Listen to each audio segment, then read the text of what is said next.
अस्सलाम वालेकुम स्टूडेंट्स, आज हम बात करने जा रहे हैं biology 9th class chapter number 6 enzymes and the topic is the mechanism of the enzymes. ठीक है, इससे पहले हमने एंजाइम की बात की, एक्टिवेशन एनर्जी की बात की, करैक्टरिस्टिक्स ऑफ एंजाइम की बात की। आज हम बात कर रहे हैं मैकेनिज़्म ऑफ एंजाइम एक्शन की कि एंजाइम जो है वो किस तरह से अपना जो फंक्शन है या अपने जो एक्शंस है वो परफॉर्म करता है, उसका मैकेनिज़्म जो है वो क्या होता है। ठीक है ना, मैकेनिज़्म ऑफ एंजाइम्स एक्शंस की हम बात करें। मैंने आपको करैक्टरिस्टिक्स ऑफ एंजाइम में इससे पहले बताया भी था डिफरेंट जगहों पे कि एंजाइम जो है वो किस तरह से अपना जो है वो एक्शंस या मैकेनिज़्म जो है वो परफॉर्म करता है। ठीक है, enzymes binding of a substrate decrease activation energy by increasing the initial ground state, bring reactant into correct orientation, decrease entropy। वही बात कि एंजाइम क्या करता है, सबस्ट्रेट के साथ बाइंड होता है। ठीक है, जब तक सबस्ट्रेट या रिएक्टेंट आप कह लें एंजाइम को नहीं मिलता तो जाहिर सी बात है एंजाइम अपना फंक्शन जो है वो परफॉर्म नहीं कर सकता। ठीक है, सबसे पहले वो स्पेसिफिक सबस्ट्रेट के साथ बाइंड होता है। ठीक है, उसके बाद एक्टिवेशन एनर्जी को डिक्रीज़ करके रिएक्शन को फास्ट कर देता है और रिएक्शन को फास्ट करने के बाद जो है वो रिएक्शन बहुत ज़्यादा तेज़ी से परफॉर्म जो है वो होता है एंजाइम की प्रेजेंस में। ठीक है, और वही बात कि एंजाइम जो है वो एक्टिवेशन एनर्जी को लो कर देता है और उसके आगे एक बैरियर बन जाता है और ख़ुद जो है वो रिएक्शन को है वो स्पीड अप करता है और रिएक्शन को स्पीड अप करने के बाद जब प्रोडक्ट बनता है तो रिएक्शन से रिलीज़ हो जाता है और रिएक्शन में यूज्ड अप नहीं होता एंजाइम। ठीक है, ये एंजाइम का ये मैकेनिज़्म होता है। वही बात ये देखिए, एंजाइम जो है एक सबस्ट्रेट आके एंजाइम के साथ एक्टिव साइट पे, एंजाइम की एक्टिव साइट पे अटैच हुआ, वो साइट जहाँ पे सबस्ट्रेट एंजाइम के साथ आके अटैच होता है उस साइट को एक्टिव साइट कहा जाता है। सबस्ट्रेट ने आके एंजाइम के साथ अटैच हुआ। ठीक है, उसके बाद एंजाइम सबस्ट्रेट कॉम्प्लेक्स बन गया, ये एंजाइम सबस्ट्रेट कॉम्प्लेक्स। अब यहाँ से रिएक्शन जो है वो बहुत तेज़ी से स्पीड अप होता है। ठीक है, बहुत तेज़ी से होता है और उसके बाद जो है वो प्रोडक्ट बनता है और प्रोडक्ट बनने के बाद एंजाइम में देख सकते हैं आप प्रोडक्ट के अंदर यूज़ नहीं हो रहा और प्रोडक्ट से रिलीज़ हो जाता है। ठीक है, एंजाइम ये हमारे पास एक मैकेनिज़्म होता है एंजाइम का फंक्शन परफॉर्म करने का। अब इस मैकेनिज़्म को लेके हमारे पास 2 मॉडल्स पेश किए गए थे about the mechanism of the enzyme. आज हम वो 2 मॉडल्स पढ़ेंगे। एक मॉडल जो है वो है हमारे पास लॉक एंड की मॉडल। ठीक है, और दूसरा जो मॉडल है वो है इंड्यूस फिट मॉडल। ठीक है, पहले हम लॉक एंड की मॉडल के बारे में पढ़ेंगे। ठीक है, और उसके बाद हम इंड्यूस फिट मॉडल के बारे में पढ़ेंगे और ये दोनों जो मॉडल थे ये एंजाइम के एक्शन को रिलेट कर रहे थे। ठीक है, एंजाइम के एक्शन से रिलेटेड थे।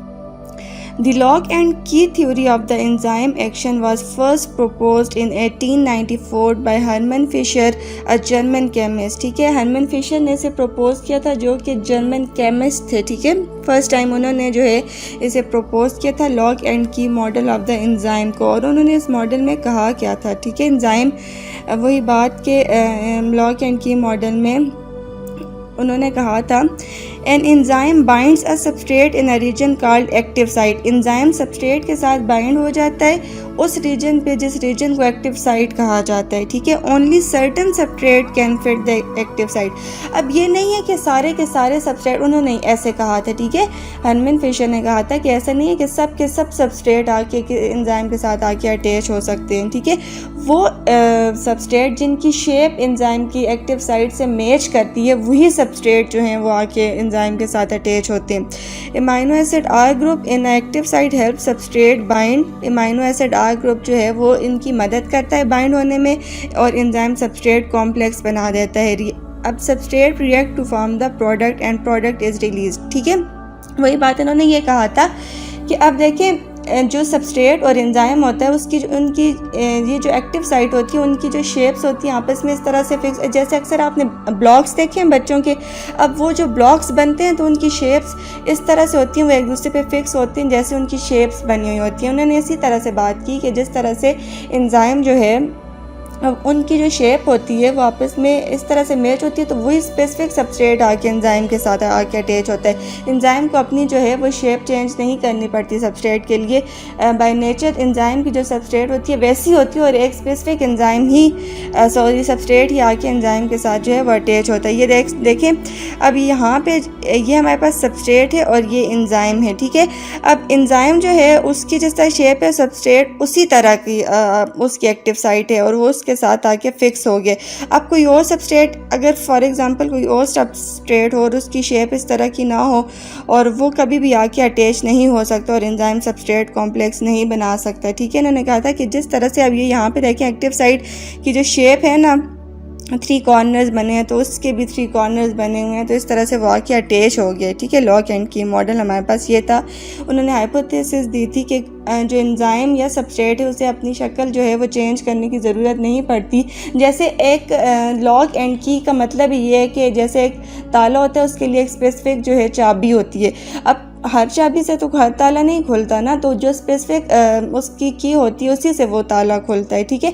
इसी तरह से हर जो सबस्ट्रेट होता है वो हर एंजाइम के साथ आके अटैच नहीं होता, उसके लिए एक स्पेसिफिक होता है, जैसे लॉक एंड की का हिसाब। इस वजह से इस को नाम भी दे दिया लॉक एंड की मॉडल का, ठीक है। इस तरह से हमारे पास एक जो है दूसरा आप कह सकते हैं मॉडल जो पेश किया गया था, इंड्यूस फिट मॉडल, उस मॉडल का नाम था। More recent studies have revealed that process is much more likely to involve an induced fit model proposed by Daniel Koshland in 1958। ये हमारे पास डैनियल कॉशलैंड 1958 ने इसे जो है वो प्रपोज किया था इंड्यूस फिट मॉडल को। According to this, exposure of enzyme to substrate change causes a change in the enzyme which causes active site to change its shape to allow enzyme and substrate to bind। अब इन्होंने यहाँ पे different concept दिया, ठीक है। इन्होंने ये कहा कि ज़रूरी नहीं है कि एक्टिव साइट जो होती है जहाँ पे सबस्ट्रेट में आके एंजाइम के साथ अटैच होना है, ठीक है, वो उसी तरह की हो जिस तरह की सबस्ट्रेट की आगे शेप है। अब ये यहाँ पे क्या होगा कि यहाँ पे एंजाइम जो है अपनी जो शक्ल है उसे चेंज कर लेता है। अब देखें यहाँ पे ये सर्कल फॉर्म में और ये जो सबस्ट्रेट की शक्ल है ये ट्रायंगुलर फॉर्म में।